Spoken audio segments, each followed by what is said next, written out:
Are you a woman with hormone issues, hair falling out of your head, low energy? Here is the answer. All right. Our first caller is McKenna from Washington. Hi, McKenna. How can we help you? Hey, how's it going? Good. Well, as everyone says, thank you guys so much for all the information you share. I've been a listener since about 2019, and needless to say, you guys have drastically changed my relationship with fitness. So thank you. Right on. Sweet. Yeah, so my question is pertaining to low testosterone in women. I recently had extensive lab work done, and my hormones across the board were all extremely low, but testosterone in particular was so low it didn't even register on one of the labs. So this is, of course, a concern of mine because I've been lifting since about 13. I'm 25 now, and I feel like I've just completely plateaued in the gym despite switching things up.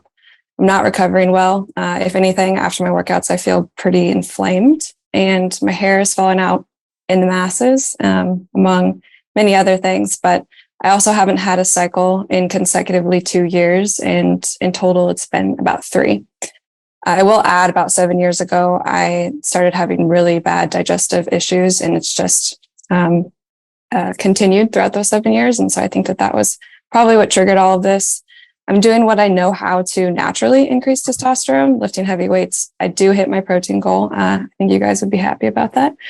Supplement quite a bit, and I eat primarily whole foods. So I've heard you guys speak highly about testosterone replacement therapy in men, but I'd love to know if you think low dose therapy could be useful for a female, especially in this situation. Yeah, good question. So I would not, first off, of course, we're not doctors, but for someone your age and with some of the symptoms that you're noticing, especially in the context of, you said you had gut issues. Yeah, I'd send her to Cabral I would first. I would not go on testosterone therapy because although you may notice some symptom relief, it wouldn't be addressing not yet at least the root, and especially because your age, you're so young. I would look definitely at the root cause of your gut health issues. If you have SIBO or, that's small intestinal bacterial overgrowth or fungal overgrowth, because you could have that too. If you have any autoimmune issue that's not being addressed, a parasite, all those things could cause nutrient deficiencies because of malabsorption. And the symptoms of that are inflammation, autoimmune type symptoms like fatigue, and then the nutrient deficiencies, even if you supplement, because you're not absorbing well, could be causing all the hair loss and some of the other symptoms. So have you worked with a functional medicine practitioner to try to address specifically what is going on? Maybe go through and get tested, like things like stool test, blood test, see if you have parasite or any type of bacterial overgrowth? Yeah, I've been through the ringer with testing and different doctors. I haven't seen a functional doc, but I have seen a naturopath, a few of them. Okay. And a lot of different things have come up with the digestive issues, SIBO definitely being one of them. Okay. And then did you treat the SIBO? I did. I haven't had it retested. I had lymphocytic colitis, and again, that hasn't been retested. Okay. I would definitely address that. That's probably causing all of your symptoms. And the workouts and supplements will only do so much unless you really figure out what's going on. McKenna, are you in our free forum, Dr. Cabral's forum that we have for free? Nope, I'm not. Okay, you got to get in there. I mean, that's what is that called? Is it MP Holistic Health? That's right. So go there. It's on Facebook. And it's free for anybody. When you did your treatment for SIBO, I'm assuming they put you on antibiotics. Herbs. I've been on like over 30 rounds of antibiotics in my life, and so I didn't want to go that route. Holy cow. And then after you did that, did you notice any symptom relief at all? I did a little bit, but it wasn't anything amazing. Okay.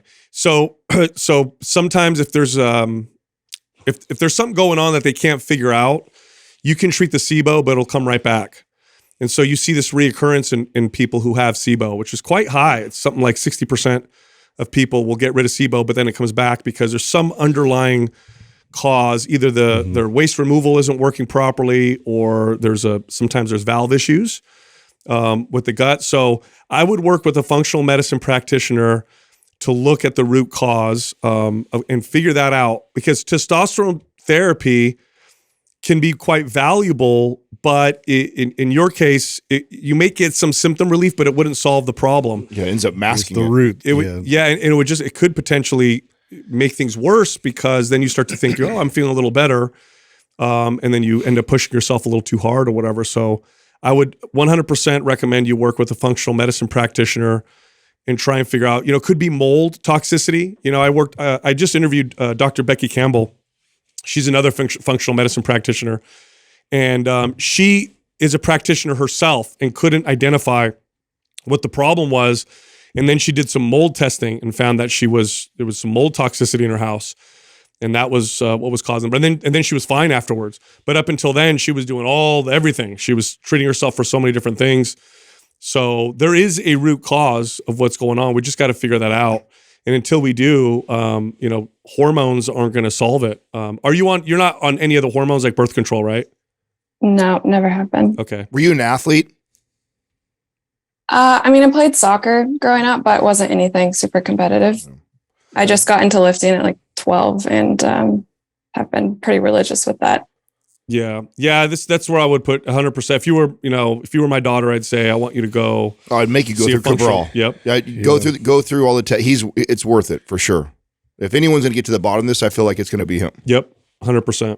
That's helpful to know. I've listened to your podcast episodes with him, and he's pretty awesome. Yeah, no, he's amazing, and the forum's amazing too. They're incredibly helpful in there too. So even if you just get in there and start trouble, even to know what test you should start with, like you telling him what's going on with you, and they'll even be able to give you a recommendation on the order of what test to start doing first. But so small intestinal fungal overgrowth can also seem like bacterial overgrowth, but it could be a different type of treatment. I mean, just as an example. So, but it's all starting from the gut is what it sounds like to me. Yeah, definitely. Well, that's awesome. Yeah, no problem. So go on that forum, Dr. Stephen Cabral. His website is stephencabral.com. stephencabral.com/mind pump. I think you can go to as well. Okay. Good luck. Great. Thank you guys. Thanks, McKenna. What I can't help but think about right now is that, Sal called in sick yesterday and he would have been sick today. Justin and I would have been left with a question like that. Oh my God. I would have just deferred right away to right Cabral away. because she's seriously, it sounds like she's tried so many things She's too. sick. Yeah, She's really sick. A lot more she needs to go through, unfortunately, to help kind of get closer towards that answer, and testing wise and, elimination diet, like all these things, like just to get to the root of it.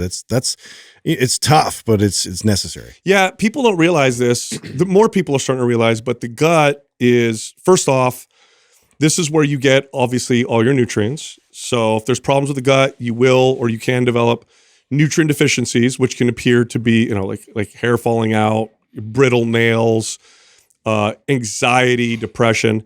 Then you develop this kind of low-level inflammatory response to the body, so you can feel like you have a kind of a fever or achy or depressed. Neurotransmitters are produced in the gut. It affects catecholamine production. It affects hormone production.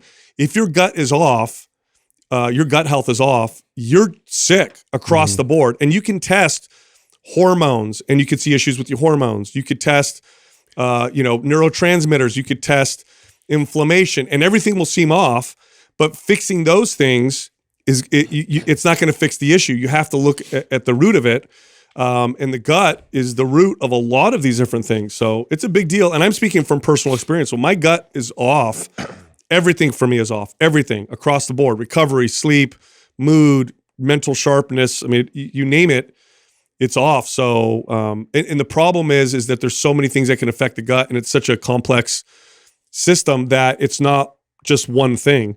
And, she's been on antibiotics 30 different times. I know. That's got to have an effect. It's got to have an impact for sure. It's amazing that functional medicine practitioners don't get more love than they get in our space. They're starting to. They're starting to, but we still have PhD friends that are, think they're woo-woo. It's like crazy to me. It's like you take someone like that and that's going to be the only way she gets to the bottom of this. And when she does, it's going to be life-changing for her. because it's a chronic issue. Yeah. They're the best equipped for, something like this. It sounded like Dr. Stephen Cabral's story. He went through exactly the similar symptoms through his 20s.